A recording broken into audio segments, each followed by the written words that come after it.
Bien, antes que nada, doctores, no sé si hay alguna pregunta de los temas anteriores o avisos que tengamos que estar actualizados. Exámenes, qué sé yo, exámenes todavía no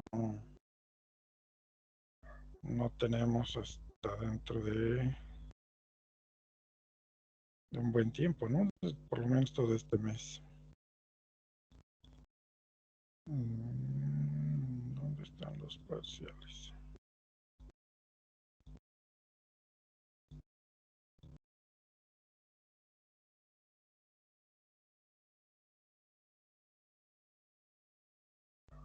¿Hasta agosto es su tercer parcial? El 10, doctor. 10 de El 10 agosto. de agosto, ¿no? Tenemos Sí. todo julio. Está bien. Muy bien. Vamos a seguir. Voy a empezar compartiendo la pantalla. A ver.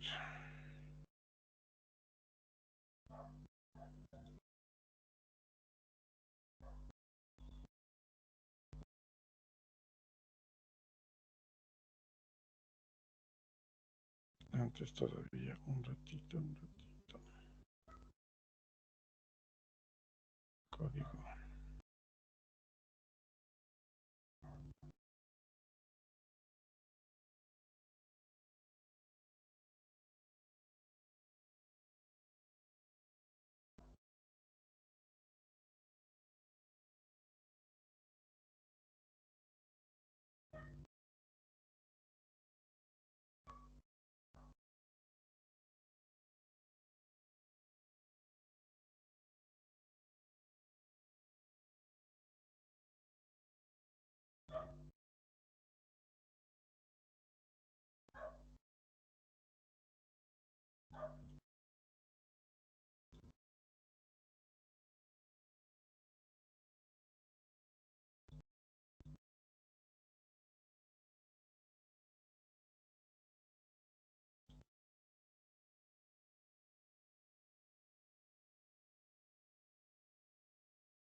Ya.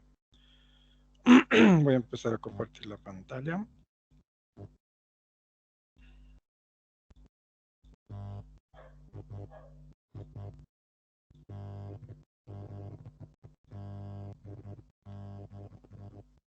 Ahí está clase grabada. No sé si se ve la pantalla. Sí, doctor, se ve. Perfecto. Entonces vamos a empezar con lo que es la enfermedad ulcerosa.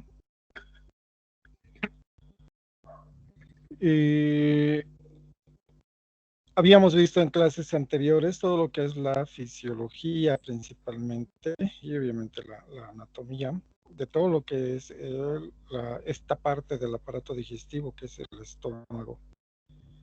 Generalmente hablamos de estómago y duodeno juntos desde el punto de vista estructural, pero el duodeno tiene una función aparte que la vamos a ver junto con páncreas e hígado. Sin embargo, van juntos porque el alimento que entra a la cavidad oral se convierte en bolo alimenticio en el estómago y se convierte en el quimo que conocemos en el duodeno. Y de ahí el resto del intestino está pues para las funciones de, en este caso, de absorción principalmente.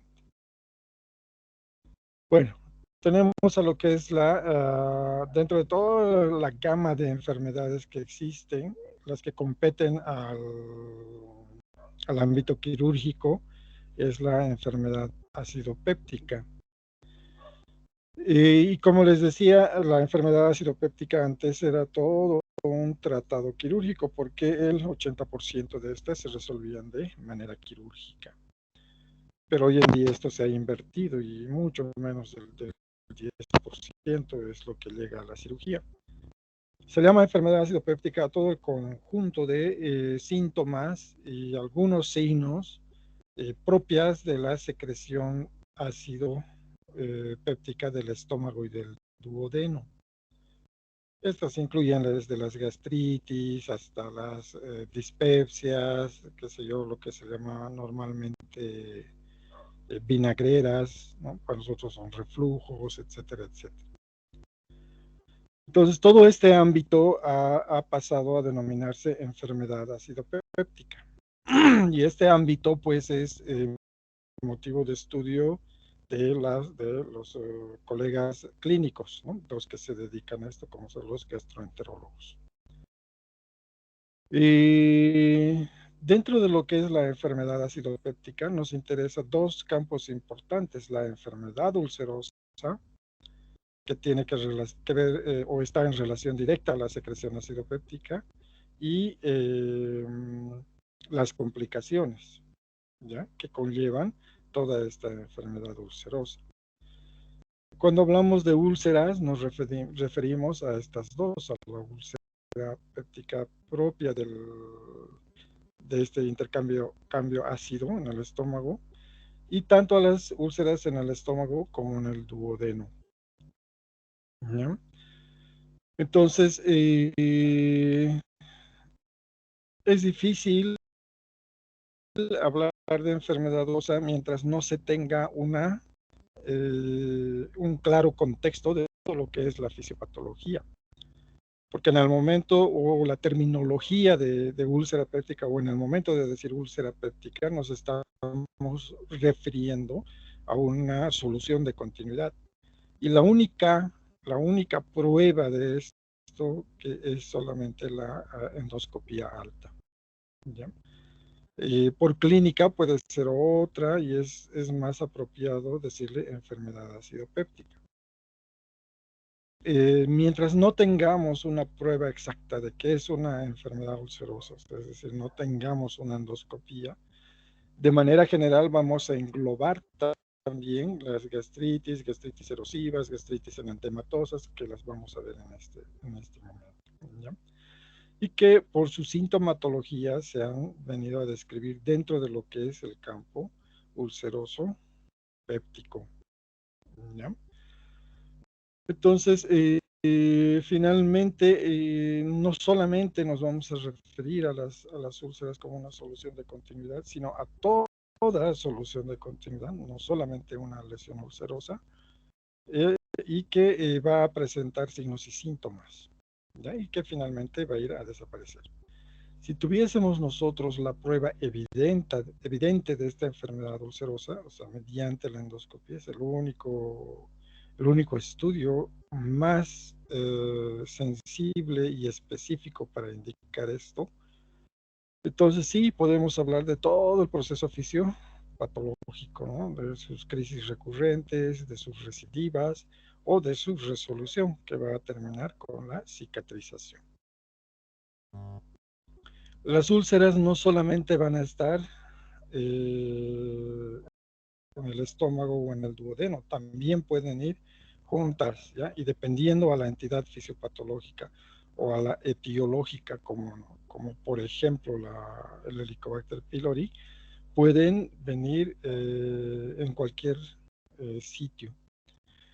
Si bien es importante que durante la clínica, la anamnesis principalmente, y algunas características de este dolor y su relación con el alimento pueden hacernos discriminar si está o no en el estómago, o estamos hablando de una úlcera duodenal. Y esto hace que el clínico, el gastroenterólogo, el internista o el general que está viendo a este paciente pueda plantear un tratamiento exitoso, ¿verdad?, antes de tener la prueba evidente de que se trata una úlcera principalmente. Entonces, ¿qué es lo más importante para definir úlcera, ya sean gástricas o duodenales? Que estamos hablando de una solución de continuidad, ¿ya? Que no es otra proceder. Entonces, estas pueden estar en cualquier situación, en cualquier posición, de diferentes características, y el objetivo, pues, es en primera instancia lograr su cicatrización. Es aquí donde se ha impuesto el tratamiento clínico a través del conocimiento exacto de la fisiología del estómago, y como les decía antes, se ha apartado prácticamente del procedimiento quirúrgico. Sin embargo, cuando hablamos de una lesión ulcerosa, hay que estar atentos a su complicación, que es el único porcentaje en el que vamos a ver como cirugía, ¿no? Aunque también los ámbitos de la cirugía han crecido, ya no solamente está antes se hablaba de la cirugía abierta, es decir, abrir el estómago y el abdomen e ingresar al estómago y hacer procedimientos ahí. Hoy en día está lo que es la cirugía robótica, la endoscópica, que también se hacen procedimientos a través de los orificios naturales, ¿verdad? En este caso, la boca. Y es más, también se ha avanzado tanto en tecnología que se está iniciando con la cirugía percutánea o la cirugía que es por mínimamente invasiva a través de algunos procedimientos de momento paliativos y prontamente, seguramente, ya definitivos.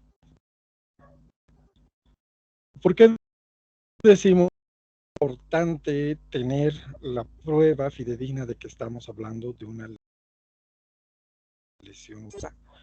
A nosotros los cirujanos nos interesa esto, si bien a los clínicos no tanto, porque igual van a plantear el tratamiento. Desde el punto de vista quirúrgico sí es importante ver de qué estamos hablando, ¿ya? Principalmente a todos los que nos hemos metido a lo que es la cirugía digestiva. ¿Hay diferencias? Sí hay diferencia, ¿ya? Esta es una gastritis erosiva común, ¿ya? Esta es una gastritis erosiva común, donde ustedes pueden ver, aquí no se nota mucho seguramente en la foto, aquí hay erosiones, esta está muy clarita. Si nosotros vemos la mucosa, en este caso es la mucosa de cuerpo del estómago, por los pliegues que ustedes están viendo, estas líneas blancas que ven sobre la mucosa se llama imagen en piel de serpiente, y no es otra cosa que la cronicidad de esta patología, ¿ya? Que no es la primera vez que presenta este cuadro, sino ha presentado varios cuadros. Y está en un cuadro agudo en este momento. Esta es una erosión típica, y van a ver estos puntos seguramente en el fondo, muchos puntos. Entonces, este es una gastritis erosiva, ¿ya? Fúndica. Y tiene sangrado, como ustedes pueden ver en el lavado del abdomen, hay estrías de sangre que están yendo junto con la solución, ¿verdad? Entonces, este sangradito,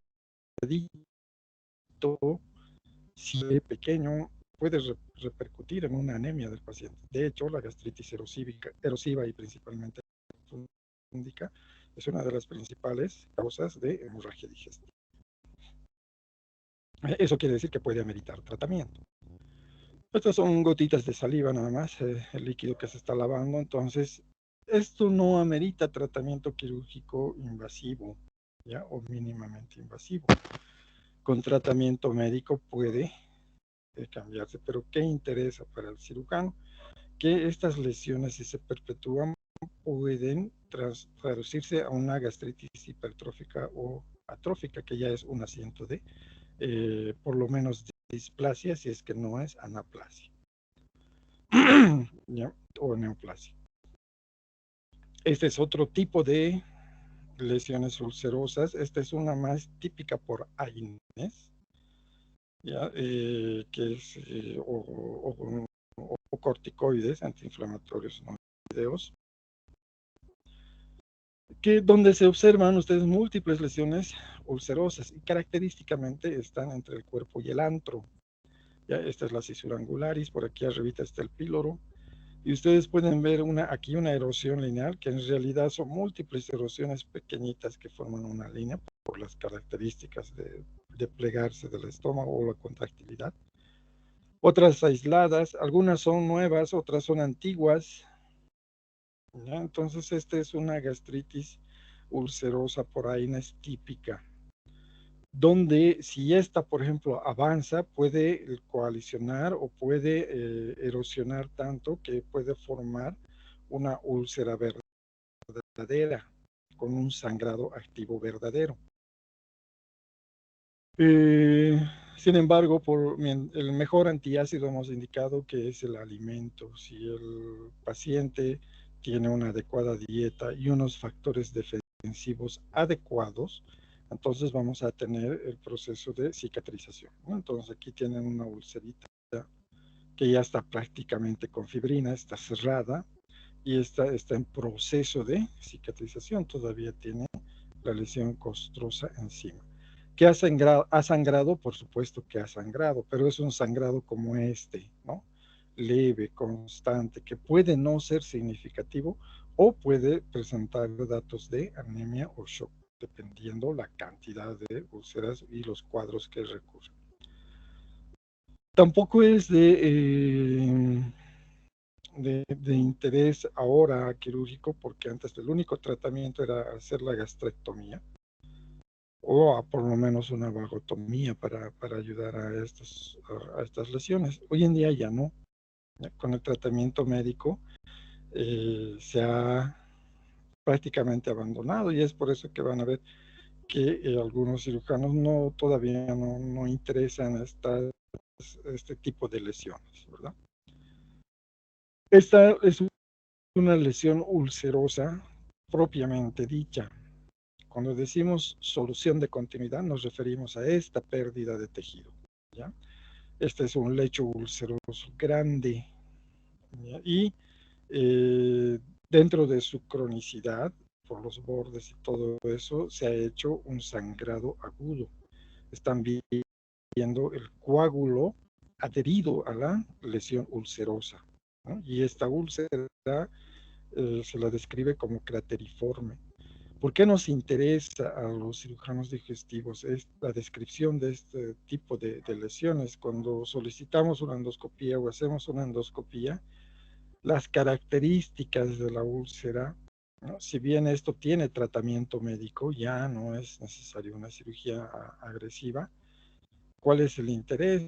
La mucosa circundante, ¿ya? La mucosa circundante. Aparentemente muestra una neoplasia, pero si el endoscopista que ha hecho esto me dice que los pliegues llegan a los bordes, aunque sea en forma de cráter, que la mucosa circundante está íntegra y que la mucosa circundante además no está cartonada, etcétera, etcétera. Entonces me está dando datos y me está diciendo no es cáncer, es una enfermedad ulcerosa péptica, ¿ya? Sin embargo, va a tener la evidencia tomando las biopsias del lugar donde sospeche, ¿verdad? Y si tiene aspecto benigno, sacará de forma randomizada, es decir, por rutina de algunos lugares al azar. Entonces, generalmente se toman los bordes, la base, esto se llama base, y la mucosa circundante. Y si tiene fuertes sospechas de que es un neo, me dará un mapeo aproximado de la cirugía a realizar, ¿no? Por eso nos interesa la prueba evidente, ¿no? Nos interesa la endoscopía, ¿no? ¿Verdad? No es lo mismo que me hablen de frente a un sangrado digestivo de este tipo de lesiones, una gastritis erosiva o ulcerosa por Aenes, que una lesión ulcerosa propiamente dicha, ¿no? De primera instancia, si tiene aspecto benigno, entonces es tratamiento médico, pero si sospecha de aspecto maligno, trataremos de mapear. Esta es la curvatura menor. Ustedes pueden ver, aquí está el endoscopio, él está haciendo una retroflexión.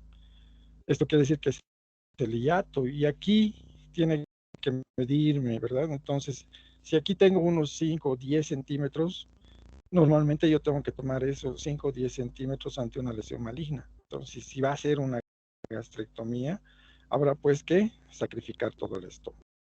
Pero si está alejada, si por decirle que esta lesión está aquí, todavía puede una subtotal, etcétera, etcétera. Entonces, esa es la importancia para el cirujano digestivo de tener una buena descripción de lo que estamos hablando.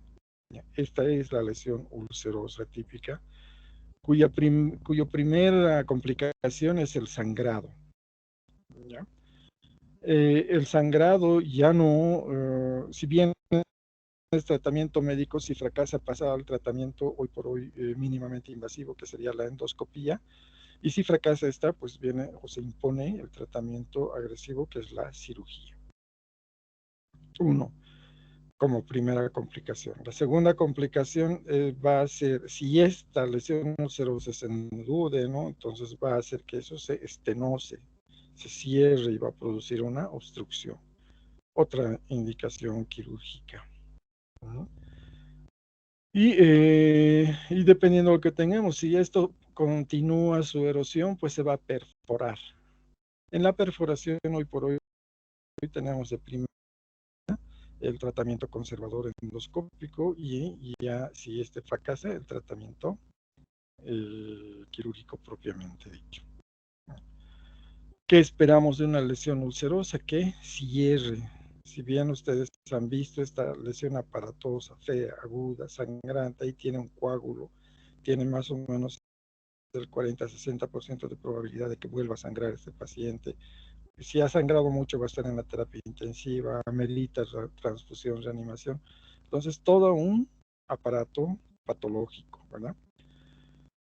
¿Y qué esperamos? Su resolución completa. Entonces, si era una úlcera benigna, aquí están los pliegues, las características de la mucosa normal y en proceso de franco proceso de cicatrización. Aquí ya casi está desapareciendo. Este es un intermedio donde se ve fibrina, erosión, ya, y ya está con tejido cicatrizal alrededor y finalmente va a quedar así. ¿Ya? Y después ya no se va a notar. Entonces, esa es la evolución hoy por hoy de una lesión ulcerosa. Antiguamente había que quitar el estómago o hacer vagotomías. Esta es otra lesión ulcerosa de duodeno. Este es el duodeno. Si ustedes observan, el intestino delgado siempre tiene los pliegues de Kerckring. Además están las vellosidades, si ustedes alcanzan a ver, estas son microvellosidades en realidad, que cada celulita tiene sus vellosidades, cuáles y se ve así. Entonces ya está el lecho ulceroso, también con sus bordes elevados, mucosa circundante normal, tiene fibrina y hematina en el fondo, y aquí sí tiene una lesión ya en proceso de cicatrización. Eso es un pequeño coágulo que había quedado adherido, ¿no? Entonces ya no está sangrando. Está sangrando igual que la úlcera anterior, entonces el tratamiento médico se impone para la resolución completa. Entonces, tanto en estómago como en duodeno, es importante, o sea, son la misma presentación, pero de diferentes etiologías. Aquí es más frecuente la estenosis.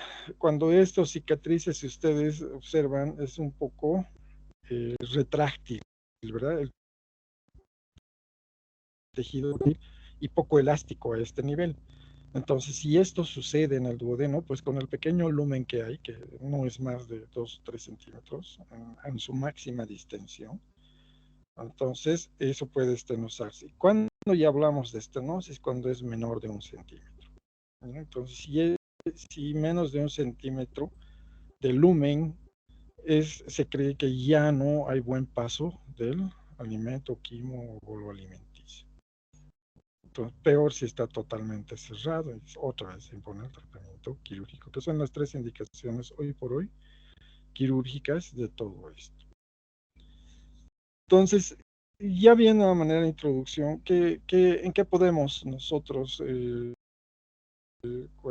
coadyuvar en el tratamiento quirúrgico? Solamente en estas 3 complicaciones. Pero ustedes como estudiantes están obligados a ver la parte que compete también a la parte clínica. Entonces, vamos a separar esto en los 2 grandes grupos, ¿verdad? Que interesan a la enfermedad ácido péptica y concretamente a la enfermedad ulcerosa, que sería por mucho mucho más frecuente el Helicobacter pylori. Y en segundo lugar, el uso de AINES, ¿no? O esteroides antiinflamatorios, no esteroideos y esteroideos. Y hay otras misceláneas, los desconocidos, que dentro de estos, por ejemplo, están las úlceras que hemos hablado, las úlceras de Cushing, las úlceras de Kerken, en los pacientes estresados, ¿no? Trauma, etcétera, etcétera. Entonces, dentro de estos, que son un pequeño porcentaje, y más raro, los síndromes como el síndrome de Zollinger-Ellison o el síndrome de hipersecreción, etcétera, etcétera. Entonces, las mucosas ectópicas, hay muchas patologías que no son muy frecuentes, pero están dentro de lo que es la enfermedad ulcerosa. Si separamos el estómago del duodeno, el Helicobacter pylori produce con mayor frecuencia enfermedad ulcerosa en el duodeno, seguida de cerca por la enfermedad ulcerosa en el estómago, ¿no? Entonces, en los dos es con mucha frecuencia, pero si hablamos de Helicobacter estómago y duodeno, es más frecuente en el duodeno que en el estómago. Y al revés, en el estómago, si hablamos solamente de antiinflamatorios no esteroideos, entonces vamos a hablar que es más frecuente en el estómago que en el duodeno, ¿no? Sin embargo, entre los dos, por mucho, son la etiología más frecuente de la enfermedad ulcerosa en el estómago duodeno. Entonces, este es el tratamiento de esta bacteria ha hecho precisamente que el tratamiento quirúrgico se relegue a lo que es este porcentaje, menos del 20%, prácticamente 10%. Y más del 80% es tratamiento médico. Y el objetivo es erradicar a esta bacteria, ¿no? Que es el Helicobacter pylori. ¿Qué es el Helicobacter pylori? Es una bacteria gram negativa, ¿no? Es una que tiene forma de espiral, por eso o helicoidea, por eso se llama Helicobacter. Fue descubierta por Marchand y Warren, que son los ganadores del premio Nobel por el descubrimiento del Helicobacter. Tiene un flagelo unipolar, ¿no? Y son altamente dependientes de la integridad de la mucosa gástrica, es decir, que todo lo que lleve a la agresión del estómago o del duodeno va a llevar precisamente una infección del Helicobacter pylori. Necesita un ambiente alcalino alrededor, ¿ya? Y es por eso que se principalmente coloniza o se ingresa a nivel del subepitelio, no está encima, es subepitelial. Entonces, ¿por qué? Porque el medio interno del cuerpo no tiene el ácido que tiene la luz del estómago, ¿no? Generalmente lo Doctor, encontramos en el antro. Sí, disculpe, ¿ha cambiado de imagen? Porque nos está mostrando las úlceras desde hace rato. sí, estoy en el Helicobacter pylori. Otra vez. No sé por qué se les congela. Ahora, Yo sigo con la imagen de las úlceras.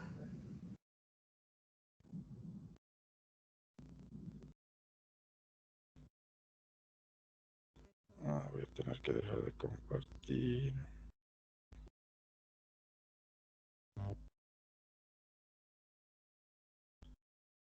Definitivamente el Teams no nos está ayudando en esto.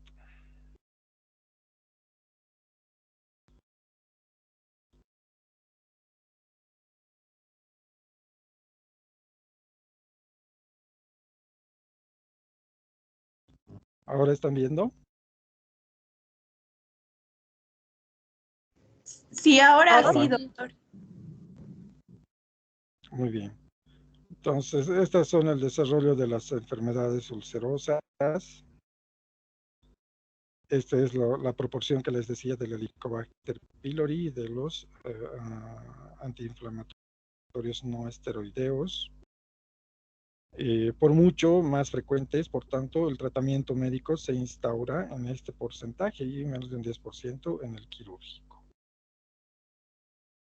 Estas son las características del Helicobacter pylori.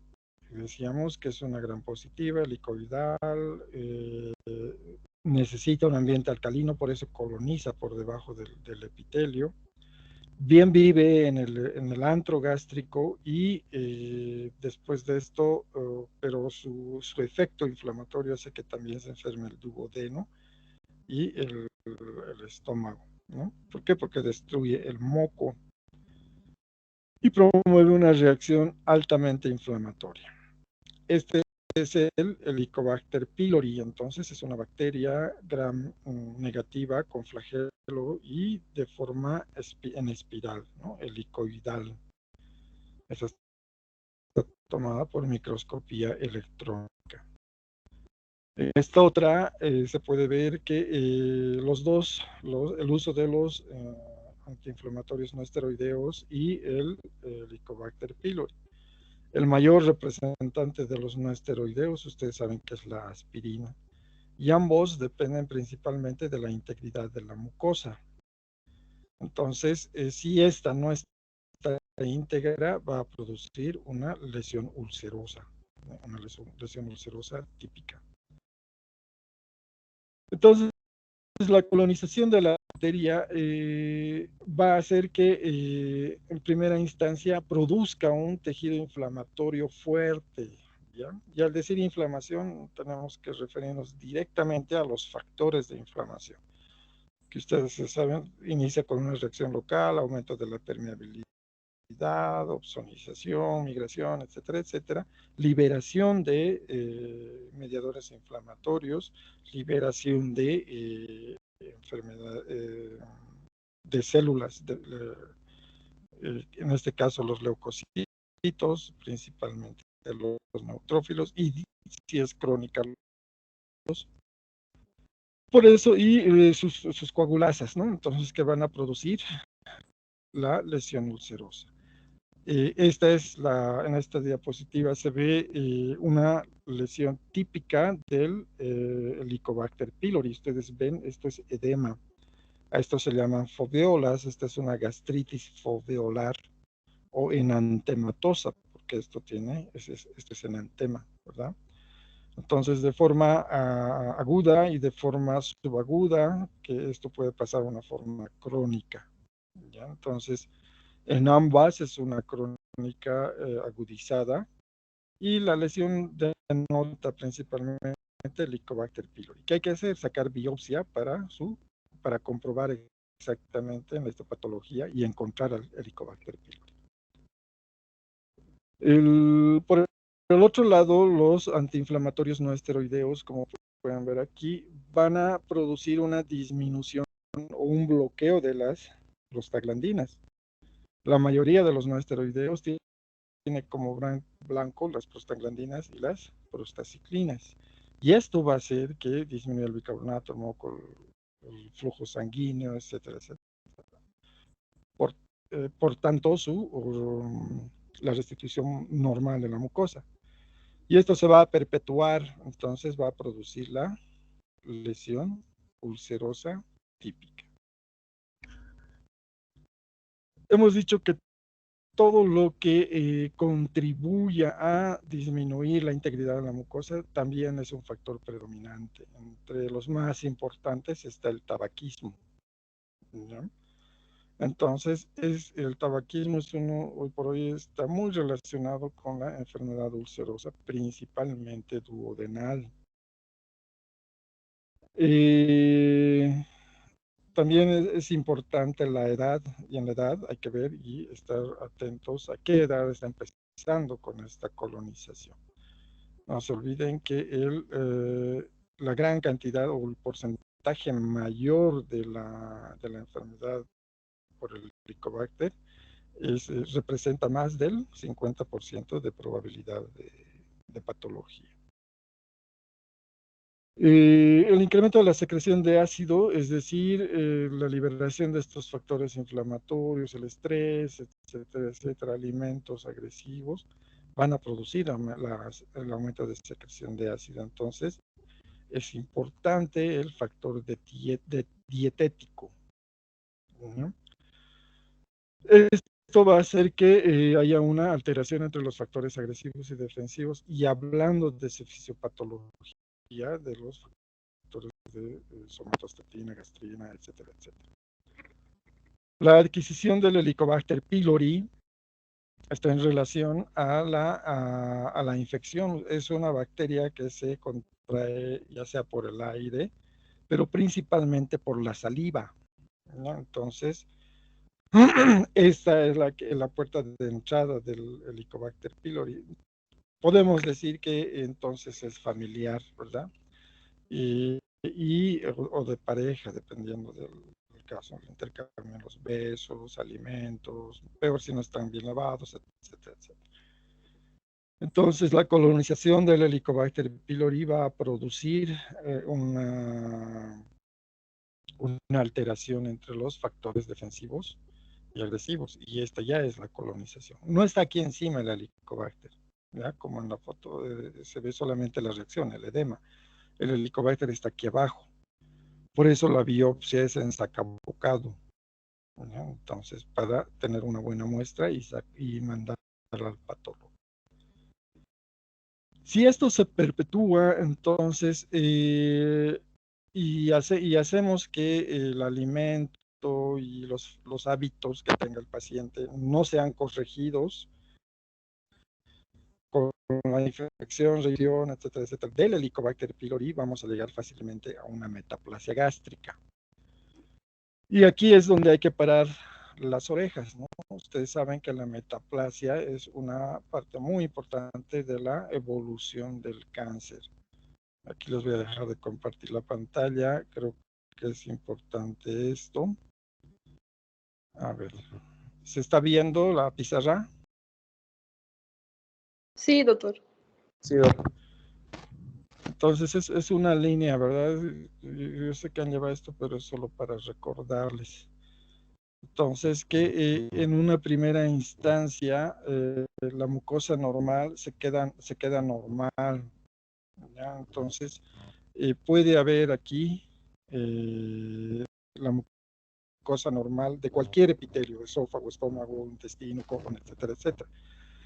Pero siempre que sea agresiva, entonces va a haber un intercambio de mucosa, pero un intercambio de mucosa normal por otra mucosa normal. Por ejemplo, si esta mucosa era esofágica, su metaplasia puede ser una mucosa del estómago, pero son células normales.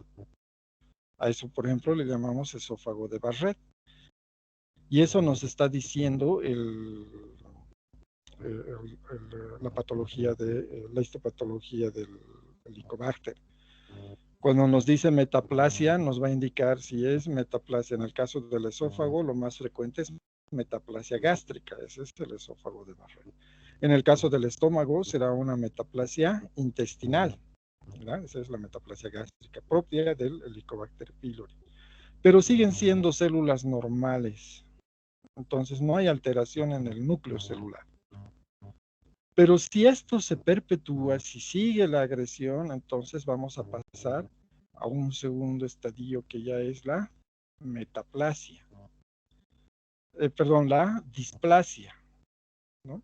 La displasia como tal ya no es una célula normal, sino es una célula anormal. Ya no tiene estructura típica. Ya, o el núcleo es muy grande, se tiñe es hipercromático, o la célula ya es más vacuolizada, la estructura celular, etcétera, etcétera, ya no es una célula normal, ya no puede identificar el patólogo si es estómago, duodeno, intestino, qué sea.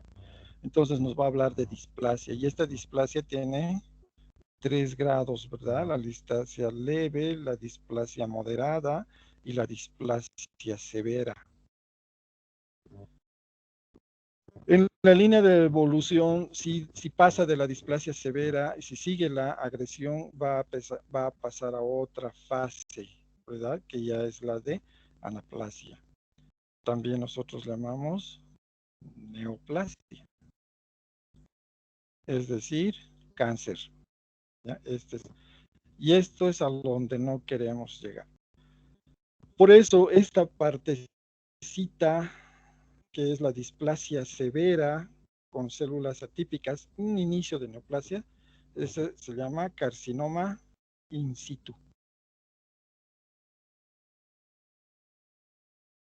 ¿Ya? Que todavía puede ser recuperable. Antes no estaba descrito el carcinoma in situ desde los 80, que hablamos ya de la estructura en realidad del carcinoma in situ y podemos curar todavía esta parte. Todavía puede ser curativa las terapéuticas, ¿ya? Quirúrgicas.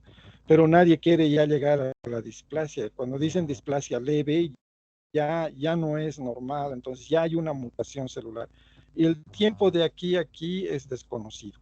Se dice que en el caso del aparato digestivo está entre 5 a 10 años. ¿No? Sin embargo, hoy por hoy, esto se está reduciendo, tanto que se han visto casos muy agresivos que en el plazo de un año a 2 años ya se ve este paso de intercambio de mucosas. ¿Ya? Entonces, esa es lo más importante cuando hablamos de displasia o metaplasia o anaplasia. En este caso, cuando hablamos de metaplasia gástrica en duodeno, quiere decir que el duodeno ya no tiene esa célula normal, ¿verdad? Cilíndrica, ciliada, sino tiene una célula cilíndrica o una cripta glandular. Por tanto, hay un estómago dentro del duodeno que va a producir ácido, eso nos está queriendo decir. Entonces ya está plantada la célula, aunque sea normal, la característica de esta va a empezar a producir ácido y tenemos la lesión ulcerosa. ¿Vamos a hacer tratamiento quirúrgico? No, de momento no, aunque hoy está lo que se llama el seguimiento endoscópico, entonces se va a hacer a los 3 meses, 6 meses, dependiendo del plan que haga el colega, ¿verdad? Entonces, podemos curar hasta aquí todo lo que sea ulcerosa sin necesidad de un tratamiento agresivo, resectivo, sin necesidad de sacar tejido. Y cuando llegue a displasia, no esperaremos pues a que llegue al carcinoma in situ, ¿no? O a la severa, sino vamos a ir hacia lo que es displasia leve o moderada, donde ya sí vamos a plantear una mucosectomía o por lo menos una cirugía paliativa, como vamos a ver más adelante. Entonces aquí empieza a intervenir el criterio quirúrgico, ¿no? Entonces aquí es donde vamos a plantearnos y decir, vamos a dejar todavía seguir la evolución de la enfermedad o no. Afortunadamente, erradicando el Helicobacter pylori, podemos nosotros mejorar la condición del paciente. ¿Mm? Y estamos hablando antes de la lesión ulcerosa, por eso nos interesa las características de qué estamos hablando, si es erosión, si es solamente una erosión puntiforme, subepitelial, hay muchos grados, o es una enfermedad ulcerosa propiamente dicha. Y lo más importante, la biopsia. ¿Ya? Entonces, desde el punto de vista quirúrgico, ya intervenimos en esto. En esta diapositiva vemos qué hacemos para detectar el Helicobacter pylori y son estos exámenes. Este cuadrito es muy didáctico, ¿no? Ustedes pueden ver aquí los estudios dónde vamos a hacer o cuándo vamos a hacer. En realidad se va a realizar en el momento que ustedes digan que es una gastritis o una enfermedad ácido-péptica como tal. ¿Y por qué? Porque tiene un gran porcentaje que está relacionado al Helicobacter pylori. Por eso precisamente, ni bien el paciente dice, yo tengo acidez, tengo estos síntomas, etcétera, etcétera, le haremos un test de Helicobacter pylori. ¿Qué tenemos que ver para el test? Primero, la disponibilidad. En nuestro medio hay medios para hacer, sí, ahora hay, antes no había, ahora hay. Tal vez no tan frecuente el test de ureasa, pero tenemos el ELISA, tanto en heces como en sangrado. ¿Ya? tenemos la endoscopía para la biopsia. En serología estamos hablando de ese específico, ¿no? Rotativo, ¿no? Que son los principales. Entonces, podemos hacer exámenes. Como pueden ver, en cuanto a la disponibilidad de nuestro medio, todavía estamos bien, no estamos tan mal. Y podemos pedir nosotros con un antígeno en heces, aunque aquí la disponibilidad es una cruz porque ellos tienen más el aire aspirado, tienen además la prueba del cultivo, lo que en nuestro medio es más deficiente, no todos tienen el cultivo, etcétera, etcétera, ¿no? Pero hay, entonces sí podemos hacer el diagnóstico del Helicobacter pylori, con uno de esos ya es necesario. ¿Qué es importante tomar en cuenta? La sensibilidad. ¿Ya? La sensibilidad, si es sensible para el Helicobacter pylori. En realidad, sí son muy sensibles, pero los demás, de rango más alto de sensibilidad, es que puedes decir es Helicobacter pylori sí o sí, son por mucho la biopsia, ¿no? Y los ELISA en sangre.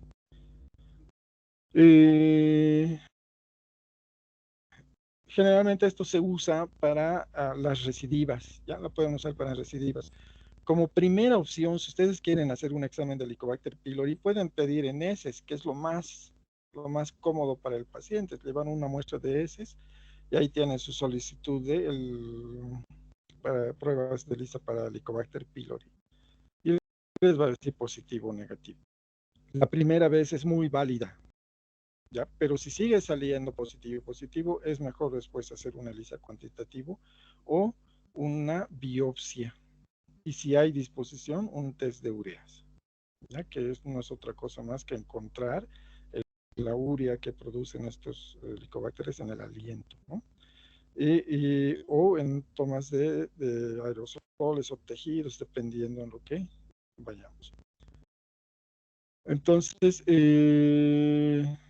esta es la sensibilidad que tenemos, son prácticamente casi similares, entonces que sí sirven, todos sirven para el helicobacter.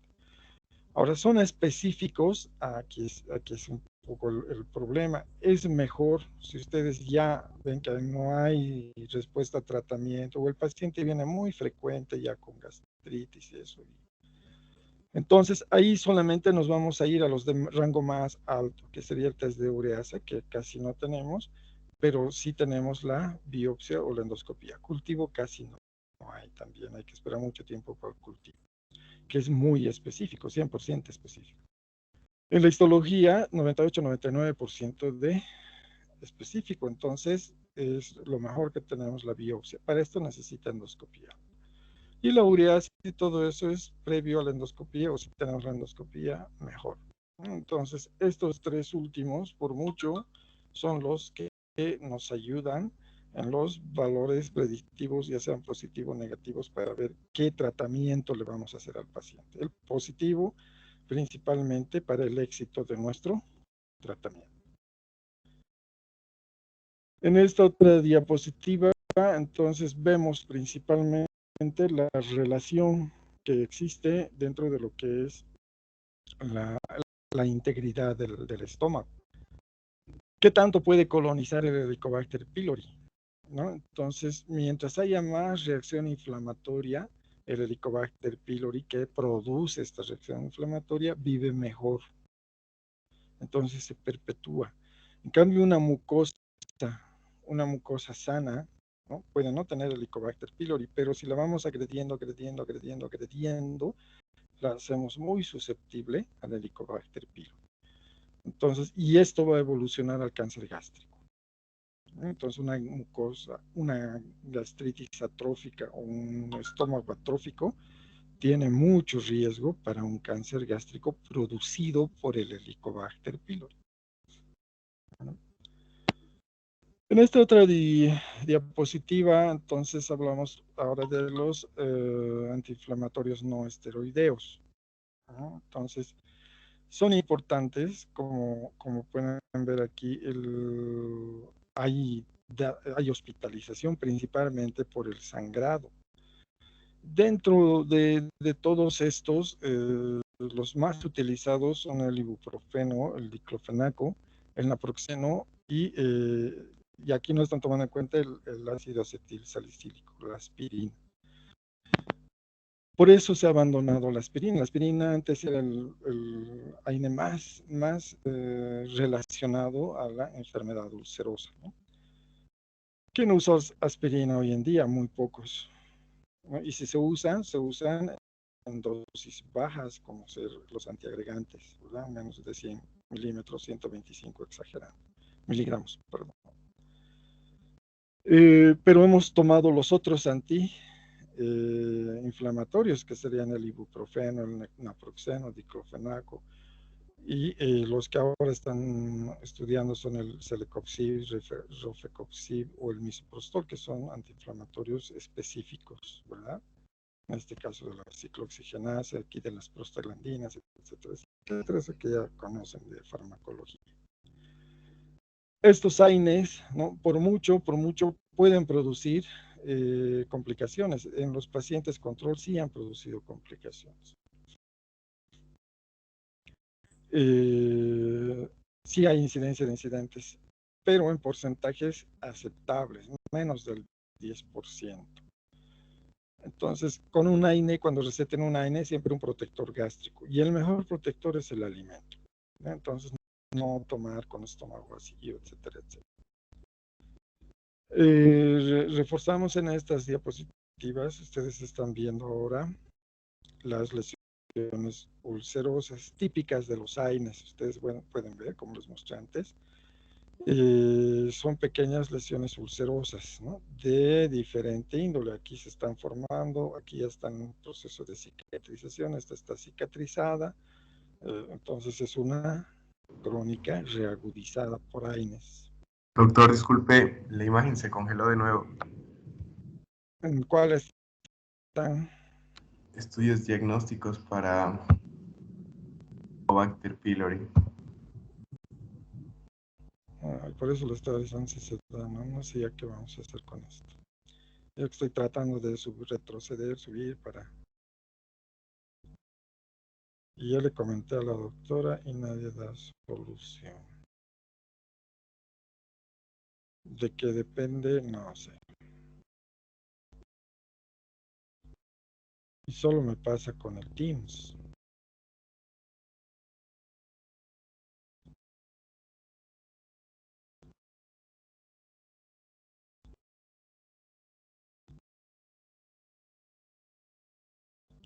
Creo que les voy a grabar la clase y se las voy a dejar grabada.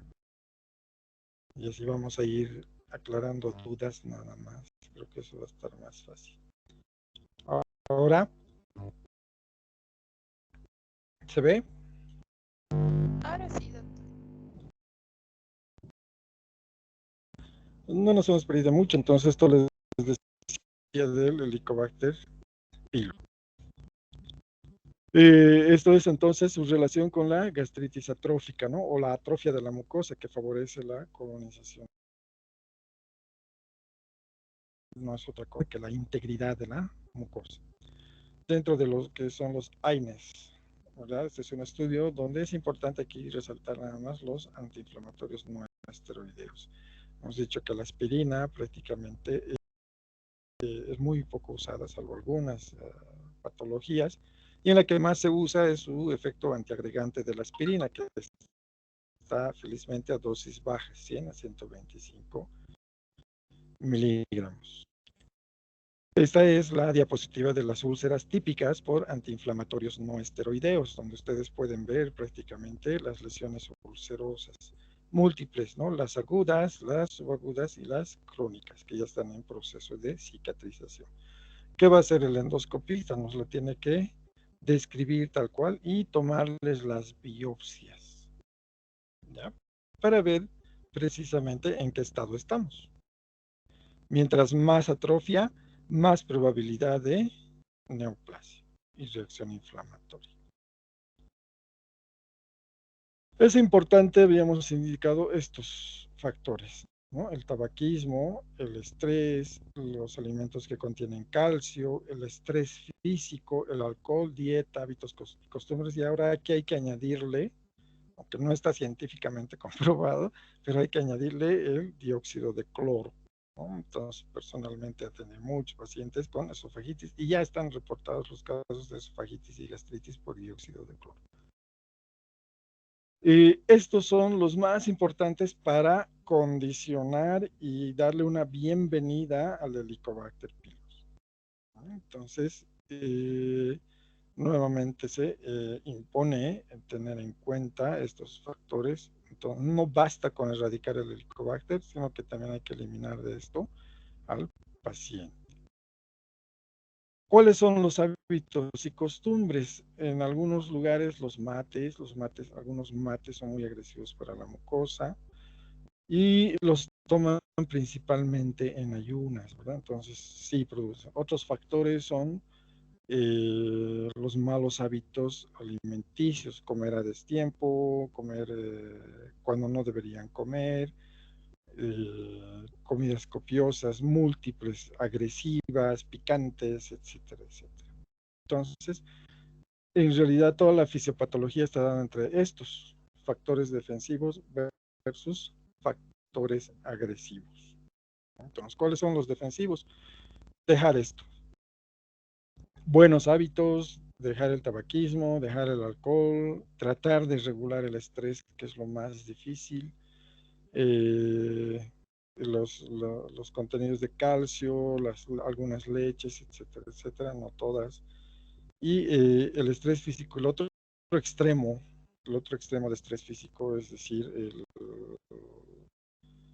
el que no duermes, en que te amaneces y estás estudiando o no, viene el examen al día siguiente, nueva descarga de adrenalina, y al día siguiente te haces un viaje otra vez para hasta las 2, 3 de la mañana, en el caso del estudiante de medicina.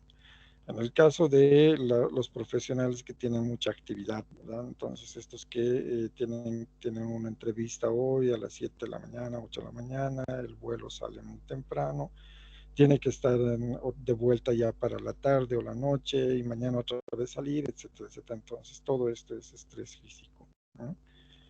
Los trabajos copiosos. Estos factores son muy importantes y son los que hay que conversar con el paciente. Entonces, estos se vuelven los factores agresivos.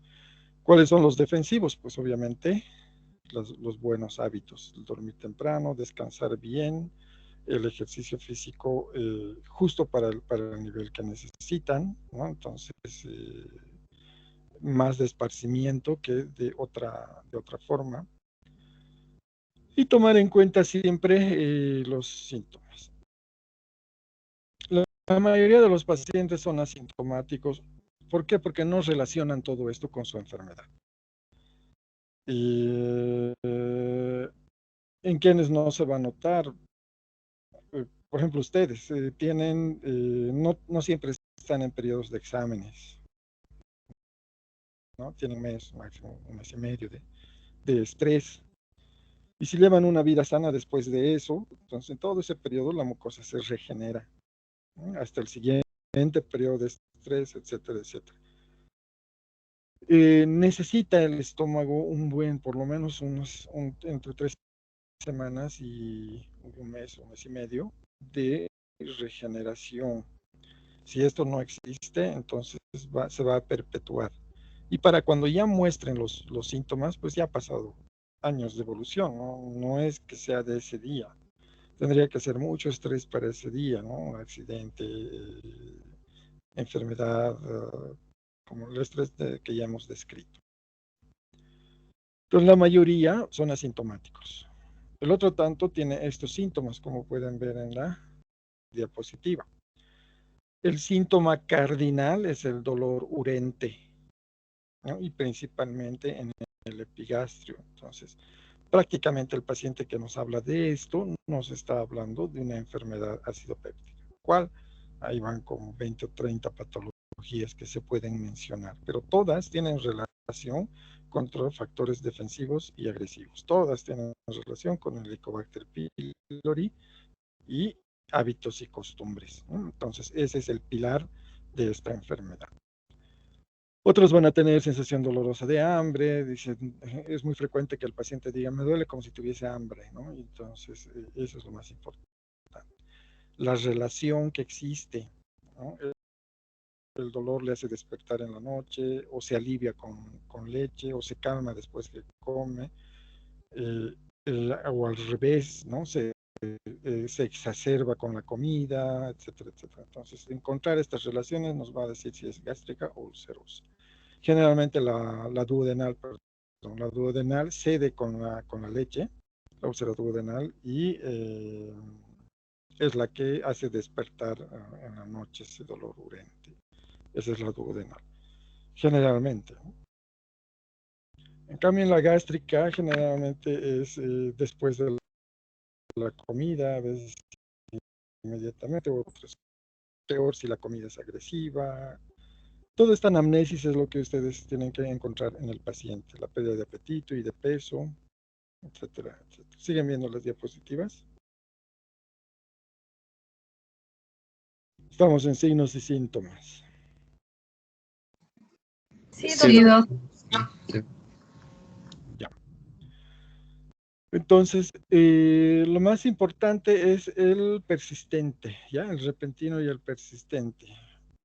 Se impone preguntar al paciente de qué color son las heces. Si es sangre o negro, entonces ya, eso es sangrado. Y si es sangrado, tiene que ser, si es negro, tiene que ser alta, ¿no? Estómago, duodeno, esófago. Hoy en día se considera también el intestino medio, ¿no? Que sería intestino delgado. Las heces de color sangre, digo de color negro, son referencia de sangrado alto.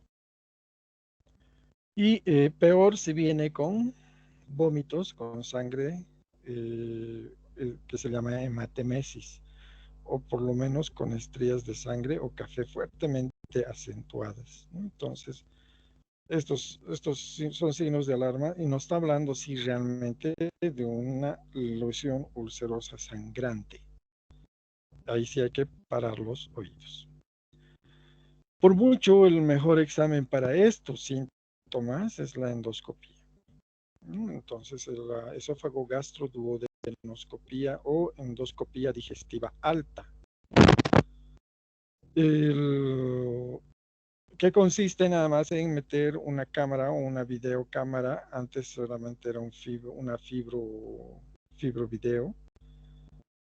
Hoy es un video, entonces que se va por la boca, atraviesa el esfínter esofágico superior, el esfínter esofágico inferior, hiato, va hacia lo que es el duodeno, ¿no? Pasa el píloro, ingresa al duodeno, sale del duodeno, puede llegar hasta la tercera o cuarta porción, dependiendo de la habilidad del endoscopista. Y generalmente se hace una maniobra para ver el estómago que se llama retrovisión. Entonces da la vuelta a la cámara y hay que ver aquí y valorar el hiato, los pilares, etcétera, etcétera. Ese es el estudio de endoscopía. ¿Qué es? Es un examen de video, ¿ya? ¿Qué es lo más importante de esto? Las biopsias. Es ideal que la endoscopía vaya con biopsia, aunque la mucosa esté sana, ¿ya? Antes se hacía la radiografía de doble contraste. Como han visto en los exámenes diagnósticos, había la señal del dedo, apuntador, señalador, etcétera, etcétera. Hoy en día con la endoscopía ya prácticamente se ha abandonado eso. Solamente nos interesa para el hiato. El tratamiento. El tratamiento está a base de antibióticos para el Helicobacter pylori. Antiguamente, el Helicobacter calmaba con cualquier antibiótico gram negativo. Esto en la época de los 70, ¿no? 80s, 90s, ya se vio resistencia de esta bacteria. Entonces se usaron bi o triconjugados, ¿no? Tratamientos mezclados. Y hoy por hoy tenemos una gran gama de resistencia de esta bacteria a los antibióticos típicamente utilizados. ¿Cuáles todavía son efectivos? Los imidazólicos, dentro de lo que es los metronidazoles está el tinidazol, que es el de elección. Las tetraciclinas, que ya prácticamente están quedando en desuso porque el Helicobacter se está volviendo resistente a esto. Y algunos macrólidos específicos como la claritromicina y la acitromicina. La amoxicilina hoy se usa en combinación con el ácido clavulónico, ¿no? O sulbactam. Entonces, este es el esquema triple. Hay que darle 3 de estos, los que ustedes escojan, ¿no? Puede ser la amoxicilina, ácido clavulónico más clarito y metro, o amoxicilina, clavulónico, clarito y tetra, lo que ustedes desean, pero 3. ¿Ya? 3. También se utiliza el bismuto, aunque no está en los amplio espectro o gram negativos. El bismuto coloidal ha demostrado buena eficacia para erradicación del Helicobacter pylori. ¿Qué es lo que más van a encontrar? El metronidazol o tinidazol, la claritromicina y la amoxicilina con ácido clavulónico. Es lo más frecuente que hay, incluso ahora ya hay una tableta con los 3. Que es el tratamiento para erradicar al Helicobacter pylori, ¿ya? De elección. Como les había indicado, en primera instancia, sigo con la misma diapositiva por si acaso. En la primera instancia se da el tratamiento antibiótico y puede ser con un examen cualquiera de heces o si quieren empírico, el ELISA para heces, el test de ureasa, qué sé yo, lo que ustedes escojan. Pero si hay recidiva o hay fracaso del tratamiento, no conviene repetir, es mejor hacer una endoscopía. Y la endoscopía sí nos va a decir con la biopsia si es efectivamente el Helicobacter. Y lo más importante, la actividad del Helicobacter. El tratamiento debe ir acompañado de antiácidos. Dentro de los antiácidos tenemos los bloqueadores, ¿no? Los bloqueadores H2 que ya hemos visto cómo actúan, la cimetidina, ranitidina, famotidina y nisatidina. ¿Cuáles se utilizan hoy en día? Ranitidina y famotidina. La ranitidina endovenosa es más efectiva que la por vía oral. En cambio, no hay famotidina endovenosa, ya solamente hay tabletas de 20 miligramos. En vez de esto, en base a lo que hemos visto, podemos utilizar los inhibidores de la bomba de protones.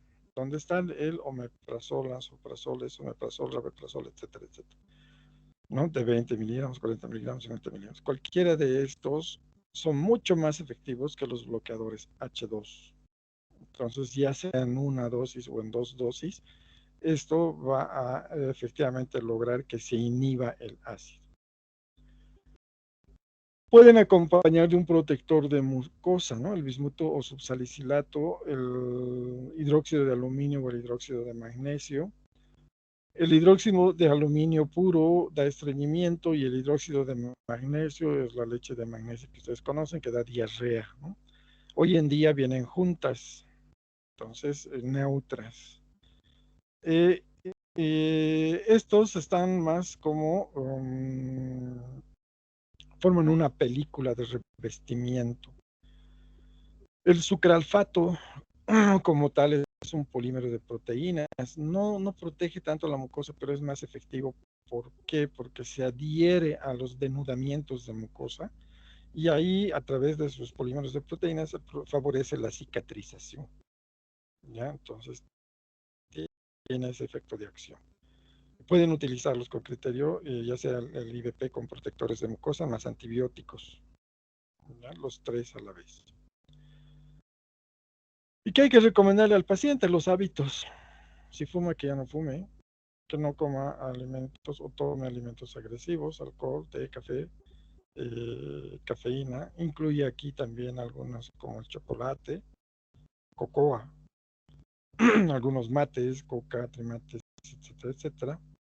Obviamente no alcohol y evitar AINES. El problema es cuando son dependientes de los AINES.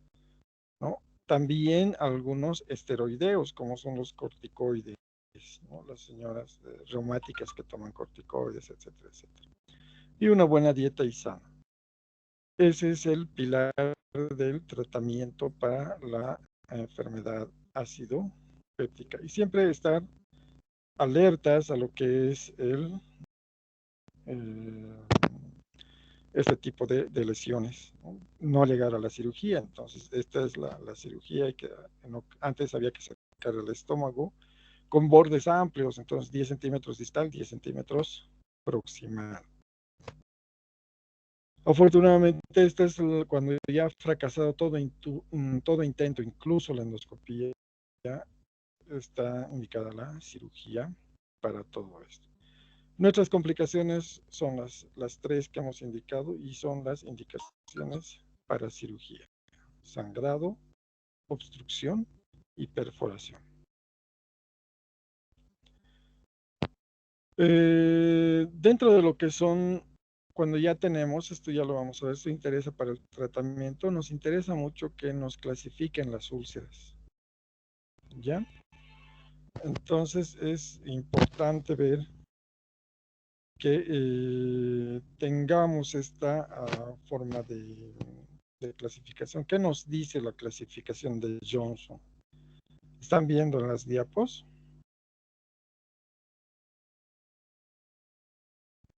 Hola, hola. Todavía siguen signos y síntomas. A mí me parece así. ¿Sí?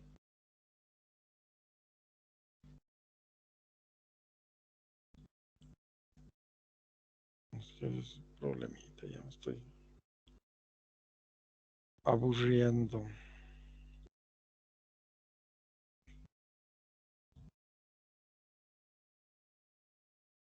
Ya. Entonces, dentro de lo que es el tratamiento, les decía que ustedes pueden usar toda esta gama, ¿no? Entonces, los antibióticos para el Helicobacter, un protector de la mucosa y un inhibidor, ¿no? del ácido, y las medidas generales.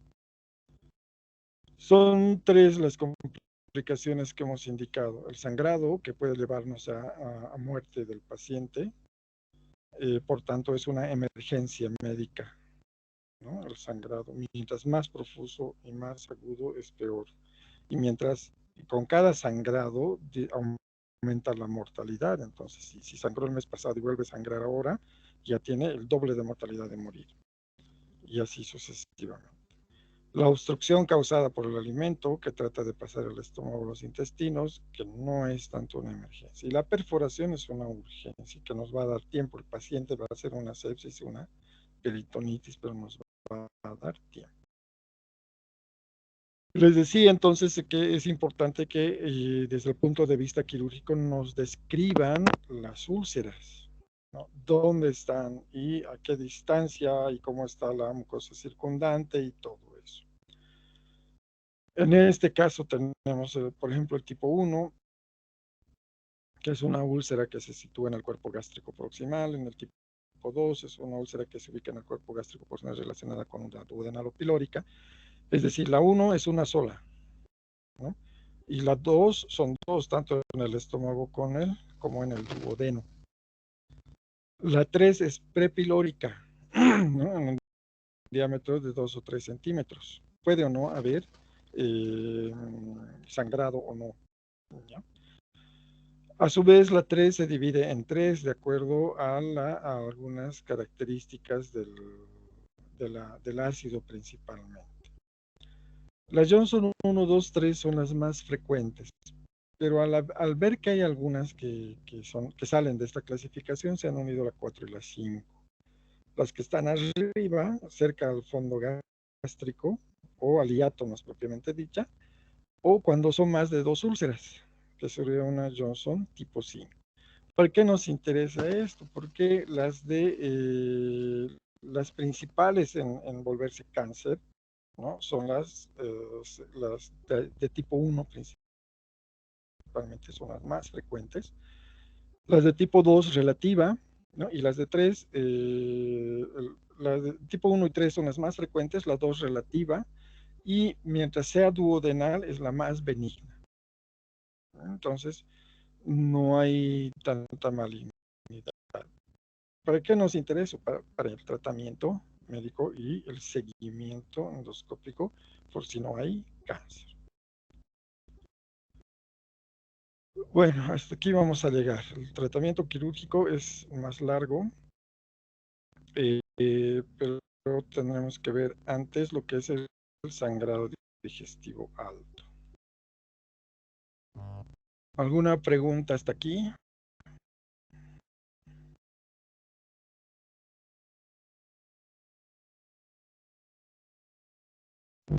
No, doctor, ninguna.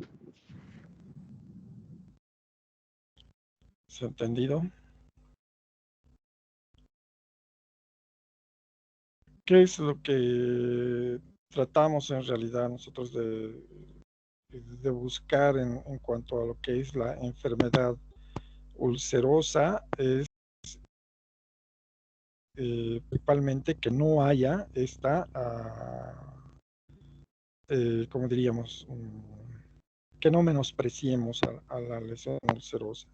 Si bien la mayoría cede con un antiácido o un inhibidor de la bomba de protones, puede evolucionar, ¿verdad? Por eso es de interés quirúrgico principalmente, que nos describan y que realmente nos tengan la evidencia de que es una lesión ulcerosa.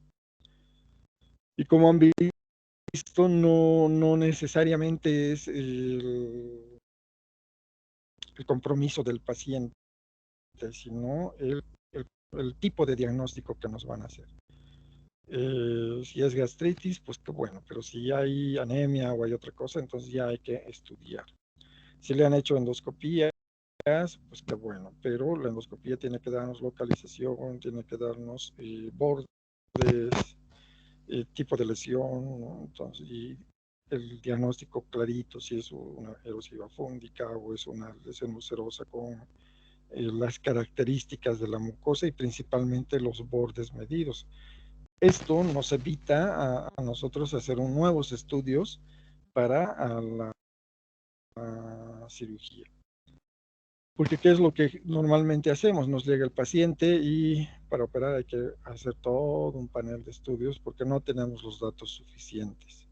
El estómago es muy noble, entonces podemos conservar gran parte de él. Y se puede hacer cirugía de calidad, cosa que no tengamos que problemas posteriormente con el paciente, ¿no? Problemas del tipo principalmente de tolerancia, que él pueda comer, eso es lo más importante. Mientras él coma y entre al baño, entonces estamos bien, pero mientras no pueda comer, ahí sí es un viacrucis y un calvario más para el paciente que para el médico tratante. Bien, doctores, entonces aquí terminamos. Si no hay más preguntas, nos vemos el 8 de julio. Cuídense y esperemos que estemos al tanto de que no aparezca la nueva cepa. Está bien, Doc. Gracias. Gracias, doctor. Gracias. Gracias. Hasta luego, hasta luego.